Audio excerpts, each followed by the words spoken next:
Who in this school this year has saw somebody getting verbally abused and made fun of? Raise your hand. Who in this school this year has heard somebody talk about suicide and committing suicide? Raise your hand. To raise up. Every one of you men and women who have been verbally abusive, do you see these hands? These hands represent kids that you're stepping on their neck. And you think it's okay if one of them kill themselves? You know, in the state of Indiana, this year alone, the beginning of this school year to where we are right now, there are 7 students who started the school year with a heartbeat. You know where they are now? They're dead. D-E-A-D, dead. And one of their sole reasons when they did the studies and the research and they began to ask questions was because they were verbally abused and made fun of. And they were willing to take the step. 7 kids have ended their life this year because of verbal abuse. Do you know somebody who has been verbally abusive in this school this year? Raise your hand. Are they in here right now? Don't you have to point them out, but you know that you've witnessed somebody be a bully before. You've witnessed somebody verbally abuse somebody before. And they're in this room right now. Raise your hand high. I want to see those hands. Good. Now let me talk to whoever that is, and I don't need to know who you are by name, because all of your peers just raised their hands and they identified you. They're thinking about you right now. And I don't know where you are, young gun or hot shot, whoever you think you are. I don't care what you look like. I don't care how much of an image you want to portray. I'm going to talk to you and tell you exactly who you are. And every single one of those peers that raised their hands just now, they're thinking of you. And so just because I don't know who you are, they do. And I have the microphone and I'm going to talk to you real quick because I know who you are. You come to school and you want to pick on and step on the ones that don't meet your image. You want to bully and make fun of kids that don't look like you or don't talk like you. But see, I know who you really are. I know who you are when no one's around. I know who you are when it's just you and yourself and your thought process in your home life.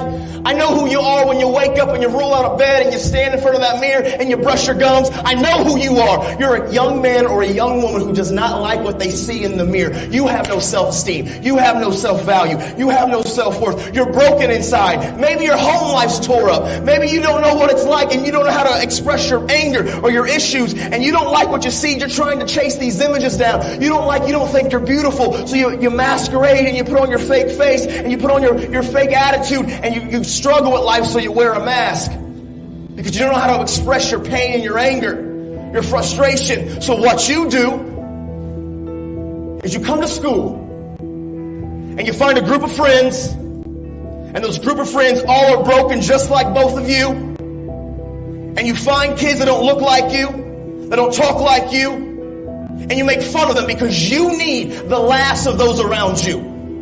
You need the self-approval of those around you. Because that's what feeds your self-esteem. That's what feeds your ego. That's what feeds that you think that you have value. Because you don't know how to express the fact that you're broken and you're hurting and you need help. You've lost how to communicate with your counselors. You've lost how to communicate with your parents. You don't know how to express the issues that you're having in your life. You're not happy with yourself. And when you look in the mirror, you feel just as broken. But you come to school and you step on the neck of your peers. You step on the neck of those that care about you. This is a family. And you come here and you verbally abuse kids to make yourself feel better. You think it's okay until someone actually loses their life. You think it's all fun and games until one of these people that they represent actually does it. And you know what's going to happen? You'll come in here and every single one of you will bawl, you will cry, you won't know what to do with life because it will have touched your life. These are real issues. See, the person that picks on kids that you see that you're thinking of, every day they wake up, I promise you, they wake up and they look in the mirror when they're getting ready for school. They wake up and they look in the mirror before they're getting ready to leave. They see the reflection in places. And at the end of the day, they really want to hide from it. You know why? Because they don't like who they are Maybe they come from a broken family and they got issues at home that aren't going well. Maybe they've made a lot of poor choices and their grades are failing, but the reality of it is they don't like who they are as a person. Maybe they don't like their weight. Maybe they don't like their hair color or their skin color. Maybe they think their nose is too big or their voice sounds weird or strange or different, and they're trying to be other things to other people. But at the end of the day, the person that's picking on kids in here, they don't have self-worth, they don't have self-value, they don't have self-respect, and they don't like who they are. What happens is when we wear the mask, we're not dealing with the things below the surface. If you don't begin to address some of those internal things with talking to safe systems of care, and when I say that, I'm talking about teachers and counselors and parents and people in the community, people that you know, even best friends, people that you can confide in and to begin to talk and to process some of your hurts and your pains and your emotional struggles. Because if you don't, the pressure is going to find its way out. You see, communicating and talking about these things, it's the healthiest, safest way for us to constantly alleviate that pressure. But what happens is we're wearing masks, and so that pressure builds, and it needs to find a way out. So some of us turn to thoughts of giving up. Some of us turn to thoughts of self-harming. Some of us turn to picking on kids and bullying kids, because honestly, hurting people hurt people. And so for all of you sometimes that feel like you're broken, for all of you sometimes I feel like you've made too many mistakes, for all of you sometimes I feel like you're a failure, like you need to understand something, like regardless of what you've been through, regardless of what some of the things in your life that seem broken and they seem like they're in shambles and like nobody understands you and that you feel alone, you're a failure and you feel like you can't achieve, and you feel like people have labeled you, at the end of the day, everything that you've been through, I just need to challenge you, like, to do it afraid. Color your picture, because broken crowns color just as beautiful as brand new ones. And I know some of us in here, you're like, Nate, bro, yeah, man, you're right. But my community's already labeled me. People have already written me off. You don't know my story. You don't know about what's happened to me here. You're right, man. But I do know that you matter. And I do know that you have friends around you. And I do know that you have counselors and teachers and people surrounding you. And you don't have to do this on your own. But you will never get there, ever, by stepping on the necks of others around you.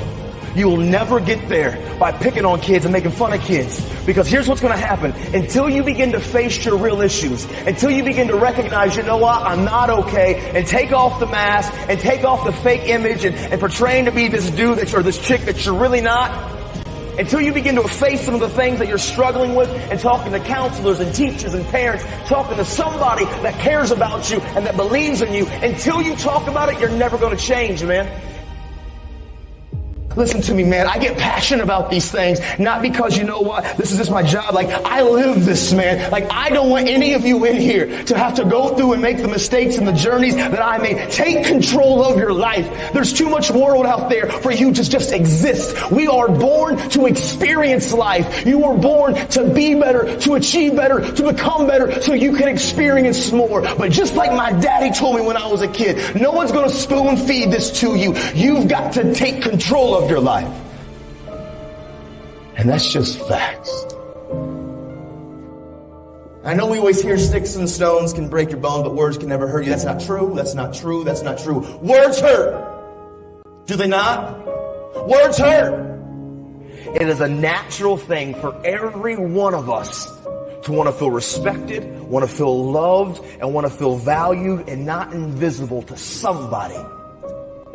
And I know I sound aggressive when I'm talking about bullying, or how I like to call it as verbal, mental, or emotional abuse. But it's because I care about you. And you're never going to reach your full potential until you take off your mask. You're never going to fulfill your destiny until you get to the root of why you treat us the way you treat us. You're walking wounded. You are valuable. You have worth. You're not alone. But you have to find the courage to begin to talk about your hurts and your pains. I promise you, you were born to leave your fingerprints on history.